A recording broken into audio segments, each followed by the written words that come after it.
Pernahkah kamu merasa seperti sedang diawasi oleh sesuatu yang tak terlihat, atau tiba-tiba tahu bahwa sesuatu akan terjadi, bahkan sebelum tanda itu muncul?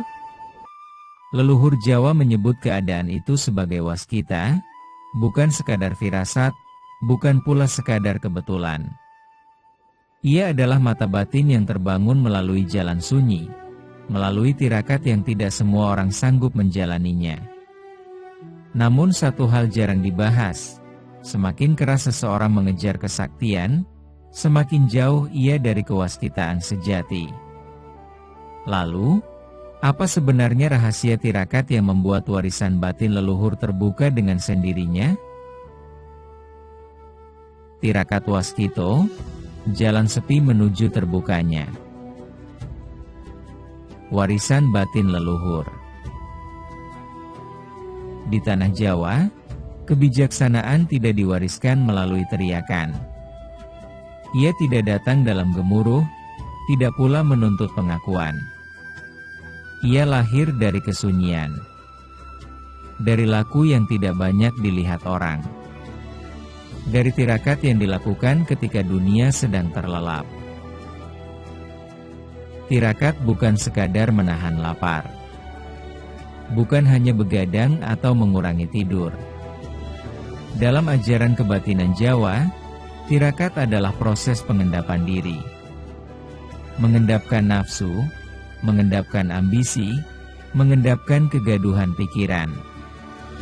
Hingga yang tersisa hanyalah rasa yang paling jernih, rasa yang disebut sebagai weninging batin.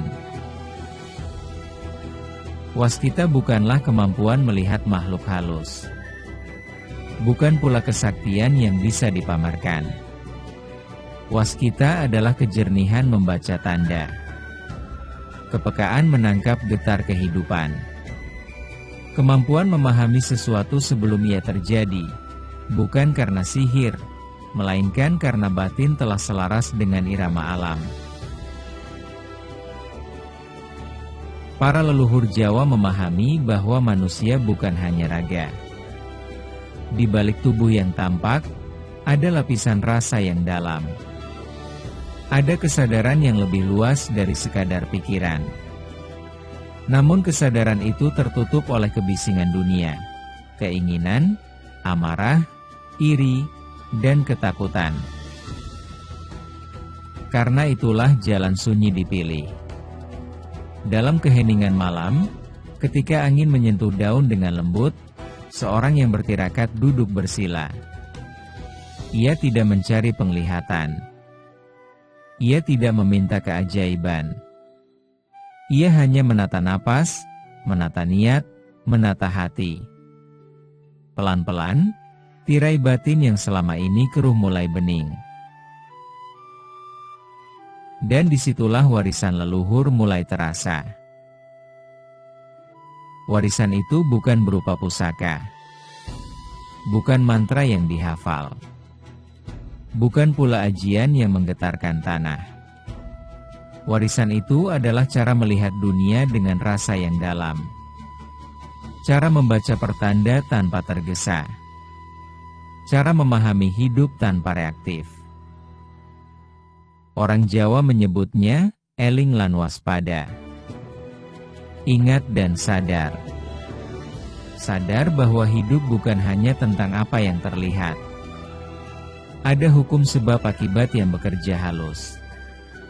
Ada energi niat yang memantul kembali kepada pelakunya. Ada garis takdir yang bisa dipahami, bukan untuk dilawan, melainkan untuk diselaraskan. Namun jalan ini tidak ramai. Tirakat adalah jalan yang sering disalahpahami. Dunia modern menyukai hasil instan. Ingin cepat sakti, cepat berhasil, cepat dikenal. Padahal laku waskita menuntut kesabaran panjang. Kadang bertahun-tahun tanpa tanda apapun. Tanpa pengalaman luar biasa.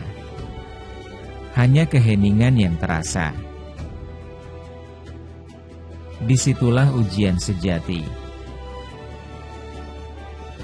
Karena sesungguhnya yang dibuka bukan mata gaib, melainkan lapisan ego. Yang dilepaskan bukan sekadar nafsu, tetapi kelekatan pada pengakuan. Saat seseorang tidak lagi mengejar kehebatan, justru disitulah batinnya mulai tajam. Waskita tumbuh bukan dari ambisi, tetapi dari kerendahan hati. Para sesepuh dahulu sering berkata, sing sepi ing pamrih, rame ing gawe. Sepi dari pamrih, namun penuh karya. Itulah tanda orang yang telah menyentuh warisan batin leluhur. Ia tidak banyak bicara tentang kemampuannya, namun tindakannya tepat. Keputusannya matang. Firasatnya halus. Ia bisa merasakan gelagat sebelum badai datang. Ia tahu kapan harus melangkah dan kapan harus diam. Ia mampu membaca watak orang tanpa perlu banyak bertanya. Bukan karena ia luar biasa, tetapi karena ia tidak lagi terhalang oleh kegaduhan dalam dirinya sendiri. Tirakat waskita pada akhirnya adalah perjalanan pulang. Pulang ke diri yang sejati. Pulang ke kesadaran bahwa manusia hanyalah bagian kecil dari jagat raya. Ketika batin selaras dengan alam, dengan Sang Pencipta, dan dengan hukum kehidupan, maka penglihatan batin terbuka dengan sendirinya. Dan ketika itu terjadi, seseorang tidak menjadi sombong. Ia justru semakin lembut. Semakin hati-hati dalam berbicara, semakin bijak dalam bertindak, semakin ringan memaafkan. Karena ia tahu, setiap getar rasa memiliki akibat. Setiap niat memiliki arah kembali. Inilah jalan sunyi yang jarang dipilih. Jalan yang tidak menawarkan tepuk tangan. Jalan yang tidak memberi sorotan. Namun bagi mereka yang tekun menapakinya, warisan batin leluhur akan membuka diri perlahan, seperti fajar yang tidak pernah datang tergesa, tetapi selalu pasti menerangi. Dan disitulah, waskita bukan lagi tujuan. Ia menjadi cara hidup.